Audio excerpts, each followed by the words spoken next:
कहा जाता है कि संपूर्ण ब्रह्मांड के मालिक श्री कृष्ण को पूरे ब्रह्मांड में केवल दो चीजों से सबसे ज्यादा प्रेम था, जिनमें एक उनकी बांसुरी थी और दूसरी थी राधा रानी। और कई धार्मिक ग्रंथों में श्री कृष्ण और राधा की प्रेम कथा काफी दुखों से भरी है, जहां एक दूसरे पर अपार प्रेम करने के बावजूद वो दोनों कभी भी एक दूसरे के साथ नहीं रह पाए। और एक समय तो ऐसा भी आया जब श्री कृष्ण राधा रानी के वियोग से दुखी होकर पीढ़ा में अपने ही सबसे प्रिय बांसुरी को ही तोड़ दिया। पूरी कहानी हम जानेंगे, लेकिन उससे पहले अगर आप चाहते हैं कि राधा कृष्ण की कृपा आप पर सदैव बनी रहे तो वीडियो को लाइक करें और चैनल को सब्सक्राइब करें। तो बिना देरी के वीडियो को शुरू करते हैं। जब भगवान विष्णु ने कंस के वध के लिए श्री कृष्ण का अवतार लिया, तब उसी दौरान उनके प्रेम के रूप में राधा रानी का जन्म वृंदावन में हुआ। आपको जानकर हैरानी होगी कि कई धर्म ग्रंथ में लिखा गया है कि जन्म के कई साल तक राधा रानी कुछ भी नहीं देख सकती थी, क्योंकि जन्म से पहले ही राधा रानी ने यह तय कर लिया था कि पृथ्वीलोक पर उनके द्वारा सबसे पहले देखी जाने वाली चीज श्री कृष्ण का मुख होगा, और तब तक वो पृथ्वीलोक पर कुछ भी नहीं दिखेंगी। इस बात से आप अंदाजा लगा सकते हैं कि राधा कृष्ण का यह प्रेम पृथ्वीलोक में जन्म लेने से पहले से ही अनंत था। भागवत पुराण की माने तो श्री कृष्ण ने अपना ज्यादातर बचपन गोकुल में बिताया, जहां उनकी दिव्य शक्ति के कारण उनकी चर्चा चारों ओर फैली। साथ ही श्री कृष्ण और राधा के प्रेम के बारे में भी उस समय पूरे गोकुल को पता था, क्योंकि श्री कृष्ण और राधा 8 साल के उम्र से ही एक दूसरे को प्रेम करने लगे थे। जहां हमेशा गोपियां श्री कृष्ण की बांसुरी की धुन पर नृत्य करती थीं, वही राधा श्री कृष्ण की बांसुरी में खोई हुई उनके पास बैठ जाती थी। राधा और बांसुरी का जुड़ाव ऐसा था कि जब भी श्री कृष्ण बांसुरी बजाते, राधा को मानो ये पता चल जाता था कि श्री कृष्ण उन्हें बुला रहे हैं। जब श्री कृष्ण बड़े हुए, तब उनके आसपास के लोगों की जिंदगी काफी तेजी से बदली, खासकर राधा और श्री कृष्ण की, क्योंकि अब वो समय आ चुका था जिसके कारण श्री कृष्ण ने पृथ्वी लोक पर जन्म लिया था। इसलिए अपने मामा कंस के बुलावे पर श्री कृष्ण को वृंदावन छोड़कर मथुरा जाना पड़ा। मथुरा जाने से पहले ही श्री कृष्ण ने आखिरी बार राधा जी से भेंट की थी, और अंत में राधा ने श्री कृष्ण से 2 वचन लिए, जिसमें पहला वचन था कि राधा के दिल में हमेशा श्री कृष्ण का ही वास रहेगा, और दूसरे वचन में राधा ने श्री कृष्ण से कहा कि मेरे अंत के समय मुझे आप दर्शन देंगे। श्री कृष्ण राधा के दुखों को समझते थे, और वो यह भी जानते थे कि राधा शायद उनके वियोग को सहन नहीं कर पाएगी। इसलिए श्री कृष्ण ने राधा से एक वचन लिया कि मेरे जाने के बाद राधा, तुम मेरे वियोग में कभी आंसू नहीं बहाओगी।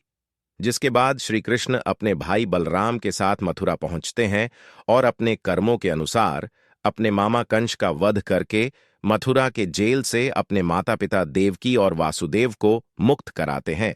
द्वारका में रहकर श्री कृष्ण ने रुक्मिणी और सत्यभामा से विवाह किया था। श्री कृष्ण रुक्मिणी से काफी प्रेम करते थे।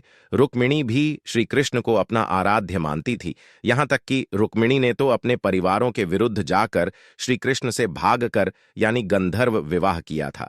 जब श्री कृष्ण द्वारका पर राज कर रहे थे, उस समय भगवान श्री कृष्ण का जीवन काफी व्यस्त था। वही राधा रानी वृंदावन में बैठे श्री कृष्ण के यादों में खोई हुई थी। वैसे कुछ कथाओं में यह लिखा गया है कि खुद ब्रह्मा जी ने आकर बचपन में ही राधा रानी और श्री कृष्ण का विवाह करवाया था, लेकिन ज्यादातर धर्म ग्रंथों में इसके बारे में कोई उल्लेख नहीं मिलता। पर ज्यादातर धर्म ग्रंथों में देखने को मिलता है कि श्री कृष्ण से वियोग के बाद राधा श्री कृष्ण की भक्ति में लग जाती है। पुराणों में राधा की मृत्यु का उल्लेख नारद पुराण में मिलता है, जहां लिखा गया है कि जब राधा रानी श्री कृष्ण से मिलने द्वारका पहुंची तो यहां दोनों काफी समय तक साथ रहे, पर एक साथ एक महल में रहने के बावजूद श्री कृष्ण अपने कार्यों में काफी व्यस्त रहते थे। इसके अलावा श्री कृष्ण को यह भी डर था कि कहीं श्री कृष्ण और उनके प्रेम के कारण श्री कृष्ण की पत्नी रुक्मिणी और सत्यभामा को मिलने वाला श्री कृष्ण का प्रेम कम न हो जाए। इसलिए राधा रानी ने श्री कृष्ण को बिना बताए द्वारका छोड़ दिया और वापस वृंदावन चली गई।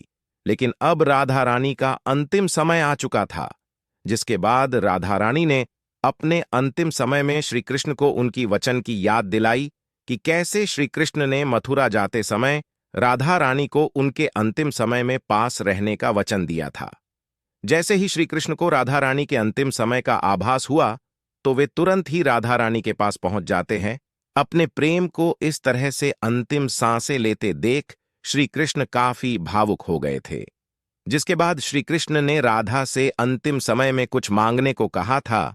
राधा रानी ने पहले तो श्री कृष्ण से कुछ नहीं मांगा, लेकिन जब श्री कृष्ण ने जोर दिया तो राधा ने कहा कि मेरी बस एक ही इच्छा है कि मुझे मेरे अंतिम समय में आपके साथ वैसे ही पल बिताने हैं जैसे हम वृंदावन में एक ही साथ बांसुरी की धुन में समय बिताते थे। राधा रानी के ऐसे वचन सुनकर श्री कृष्ण ने अपनी बांसुरी उठाई और मधुर आवाज में उसे बजाना आरंभ कर दिया। बांसुरी बजने के दौरान श्री कृष्ण और राधा लगातार एक दूसरे को देख रहे थे और दोनों की आंखों में एक दूसरे के प्रेम के कारण आंसू थे। इसी तरह वृंदावन के पुराने यादों में और श्री कृष्ण की बाहों में राधा जी ने अपनी अंतिम सांसें ली। राधा जी की सांसें थम जाने पर श्री कृष्ण की बांसुरी की आवाज भी थम गई और श्री कृष्ण को राधा जी के मृत्यु से इतना दुख पहुंच गया कि उन्होंने उस समय अपनी सबसे प्रिय बांसुरी को ही दो टुकड़ों में तोड़ दिया। और इसी तरह एक ही दिन श्री कृष्ण ने अपनी दो सबसे प्रिय चीजें खो दी, जिसमें सबसे पहला उनका प्रेम और दूसरी उनकी बांसुरी थी। वीडियो अच्छी लगी हो तो लाइक जरूर करें।